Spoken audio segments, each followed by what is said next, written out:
What's up, guys? Welcome to Daily Dose of Reddit. This is your host, Zach, and today's subreddit is r/EntitledParents. This story's called, I expect you to build my son a game and I expect you to do it for whatever I pay you. For context, I work at a cafe in the downtown core of the city I live in.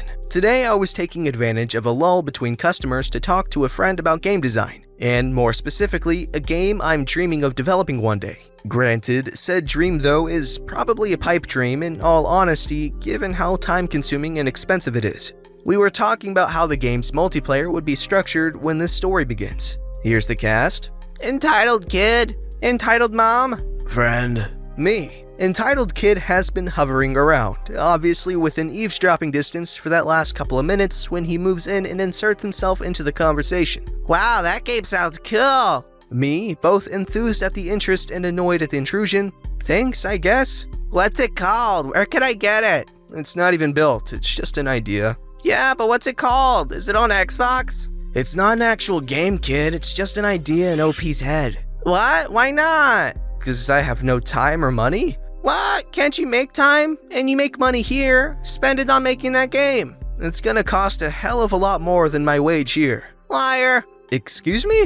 If you're gonna keep lying like that, I'm gonna get my mom to pay you, then you'll have no more excuses. Sure, go right ahead. Entitled Kid runs off, and we keep talking about making the game when Entitled Mother butts into the conversation without warning, stopping us by basically shoving a hand in friend's face to stop him. Hi there, I'm Entitled Kid's mother. He said you play a game that he wants to play and that you aren't telling him the name. We're not telling you the name because it doesn't have one yet. Entitled Mother, already getting angry. How can a game not have a name yet? How do you expect someone to find it on Bing? Yes, she actually said Bing. We're still laughing about it now. Doing my best to keep a straight face. It's not even made yet. Friend, doing the same. It's not even being made. Entitled Kid, behind Entitled Mom. What? You guys are talking about how to play it though. Just because OP knows how it'll play doesn't mean it's actually made. And how does that work? How do you know all that if it's just in your head? Bluntly, I say, you've never imagined how something works before? Entitled Mother pauses visibly before continuing. Alright, fine. How long will it take you to make this? Probably Have you even started? No, I don't even have the money. She gets angrier. What? You have a job, you know? You earn money working here, right? Whatever, my son's gonna keep hounding me about this, so how much will I have to pay you? Wait, you pay him? Yes. You wanna pay me? Yes. To make this game? She's going red-faced. Yes, how much? Stop being lazy and spit it out. I pause for a few moments to think of an answer. $500,000. $500,000? To pay for staff, development PCs, software licenses, data centers, cloud storage and servers. I'd need to buy more or rent an office. BS, here's what's gonna happen. You're gonna make this game for me, and you're not gonna lie about the price. I'm paying you $80 like any other game out there and nothing more. I wanna play the beta! Entitled Mother listening to Entitled Kid, and you're gonna have a beta ready for my son next week. I won't. Excuse me? I'm paying you, so I expect you to do your job, and I expect you to have it ready by this time next week. Me, deadpan? I'm not working this day next week. Well, then you better come back here to meet me, otherwise I'm not paying you. Okay, I'm not working, so I'm not coming in.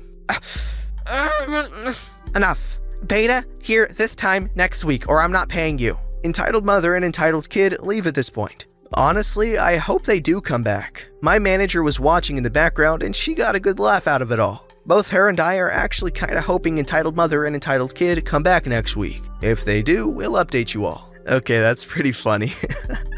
$80 for a game development?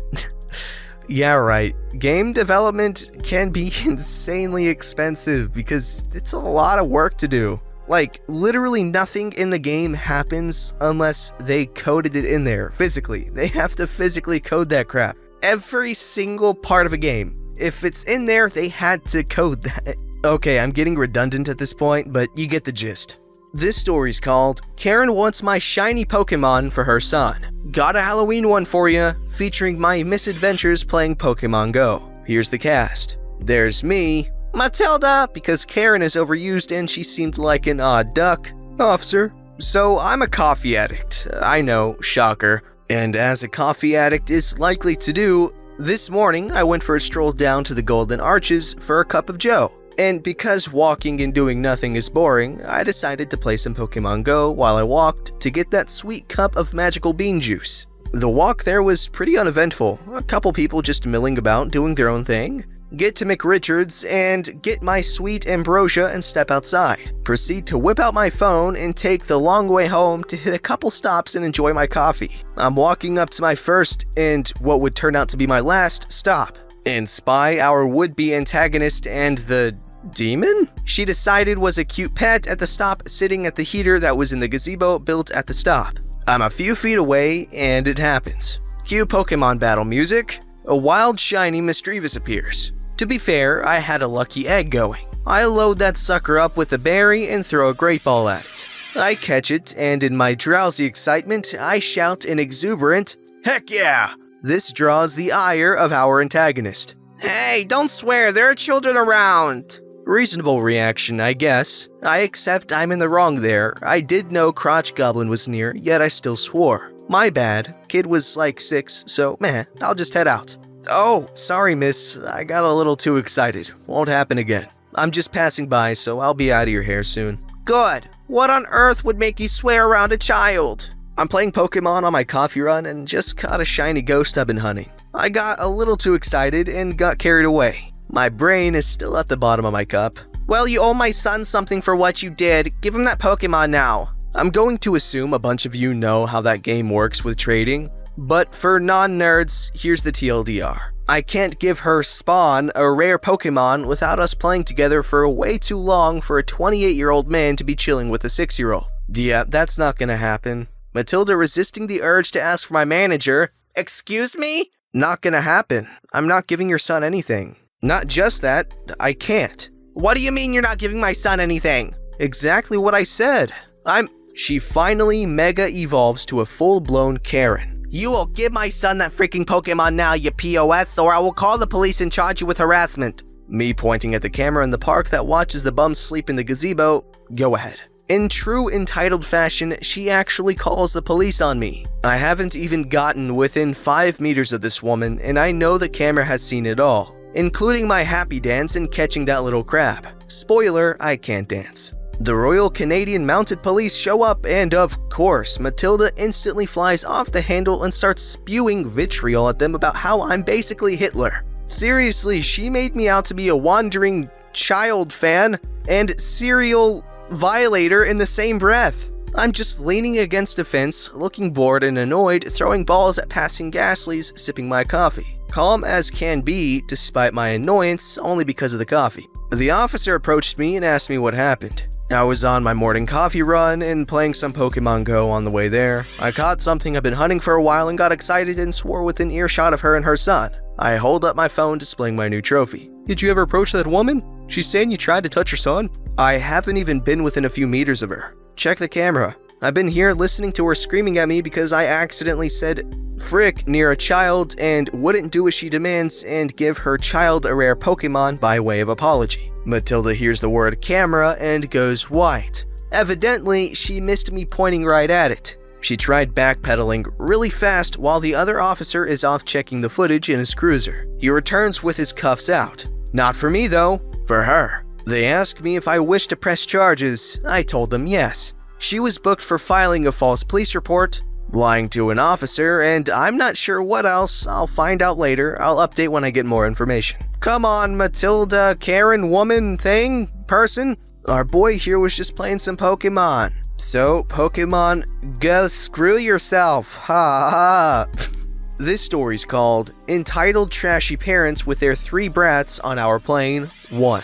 This story happened to me very recently. A little backstory. My girlfriend and I wanted to go on vacation this October. So we looked around and booked a nice hotel inn and flights to Greece. The story is pretty long, so I'll split it into 2 posts. One post for the trip from Germany to Greece and one for the trip from Greece to Germany. Unfortunately, we had the same family on both of our flights. But now, without further ado, let's introduce the cast. Entitled Mom, Entitled Dad, Brat 1, Brat 2, Brat 3, my girlfriend, me, Flight Attendant. Our wonderful story begins in the departure hall of a mid-sized German airport that shall not be named here. Me and girlfriend just got through security and sat down on one of the benches near the gate that was printed on our tickets. A couple of minutes after we sat down, the family I described above entered the departure hall. While Brat 3 was relatively quiet, Brat 1 and Brat 2 fought over who gets to use the tablet they had with them first. After a couple of minutes, they were yelling at each other loud enough for a security guard to come over. Entitled Dad decided that they should use it together, so he came over to us. Stand up. My children need to sit here so they can watch a movie together. Well, how about no? There are more than enough other places to sit here. Yeah, but this is our gate. We have to board our plane from here. Yeah, well, it's our gate too. First come, first serve. Stand up now. No, get lost. Contrary to our expectations, Entitled Father actually went back to his family and guided Brat 1 and Brat 2 to another bench. The whole family sat down around this bench, and they were relatively quiet for the next 1.5 hours. When the screen above the gate started to show that the boarding for our flight was to start soon, it got loud again. Entitled Mother and Brat 3 started to argue about something, and after a while, they got so loud that pretty much everyone in the whole terminal heard them. I don't wear diapers, I'm not a baby! Honey, please, it's just to make sure nothing happens. Airplane toilets are dirty, I don't want you to use them. I'm not a baby! And so on and so on. After all this went on for about 5 minutes, Entitled Mother just took Brat 3 to the toilet while she was throwing herself at the ground to stop Entitled Mother from taking her there. The boarding started a short while after this scene happened, and both girlfriend and me were hoping that we would sit far away from this family. But of course, almost as soon as we sat down, Brat 1, 2, and 3 sat down in the row right behind us, and Entitled Dad and Entitled Mom in the row behind them. Brat 3 was still crying and yelling about not being a baby, while Brats 1 and 2 started to fight over their Nintendo Switch right after sitting down. Entitled Mother stopped the fight by telling them to play together. So they put down the table and put the Switch there to play together. Once boarding was completed, the flight attendant told them to turn off all electronic devices and to put the table back to the original position.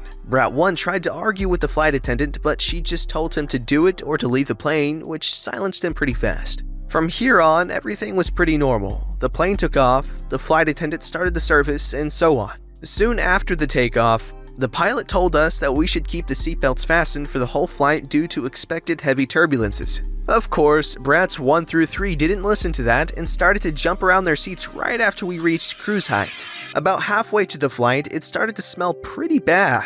Shortly after, I noticed it. Entitled Mother stood up and went over to ask Brat 3 if she used the diaper. Brat 3 shook her head, but Entitled Mother took her, laid her down on the floor of the corridor, and started to undress her. The flight attendant saw it and went right over to her. Excuse me, madam, what are you doing?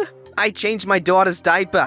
I think that's pretty obvious. She proceeded to undress Brat 3 and open the diaper, which made the smell increase a lot. Madam, as we told you before takeoff, this aircraft has 2 lavatories, one in the front and one in the back. Those are also equipped with changing tables. Yeah, and I bet you that both are dirty as hell. There is no way I changed my daughter there. Madam, I have to ask you to dress your daughter again, take her to the lavatory, and change her diaper there. I can't do that. Don't you smell it? She pooped herself. I can't just dress her and keep her in a dirty diaper for the rest of the flight. I didn't ask you to keep her in the dirty diaper for the rest of the flight. I only asked you to change her on the changing table that we provide for situations like this. The smell is bothering the people around you. Fine, I'll do it, but if my little girl gets sick, I will sue you.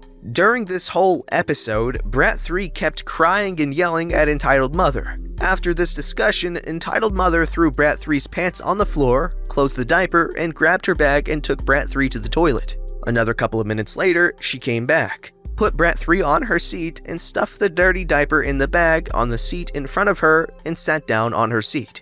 Flight attendant came over and asked Entitled Mother to take the diaper and throw it in the bin on the toilet, but she refused to do that. During this discussion, the expected turbulences started, and flight attendant had to get to a seat and buckle up so the dirty diaper stayed where it was, in the pocket right behind girlfriend's seat. The rest of the flight was more or less normal, except for the crap smell from behind and the fact that Brats 1 and 2 kept kicking my seat and arguing about who should use which Switch controller. After the plane landed and we stopped at the gate, the whole family got up almost instantly, took their hand luggage, and went on to leave the plane. They left all their trash. including the dirty diaper on the seat and in the bags, and refused to take it with them after flight attendant told them to.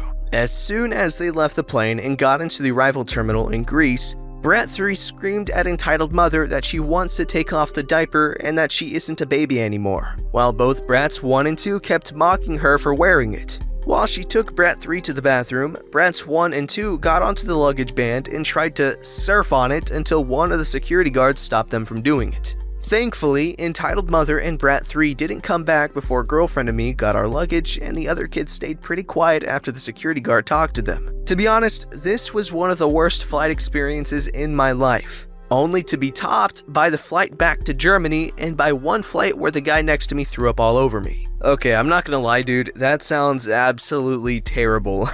I will say this, next time this sort of thing happens, ask the flight attendant if there's any seats available in first class, because they might move you forward. Because trust me, they'll be pretty understanding when dealing with people like that. Don't forget to like, subscribe, and hit that bell to never miss an episode.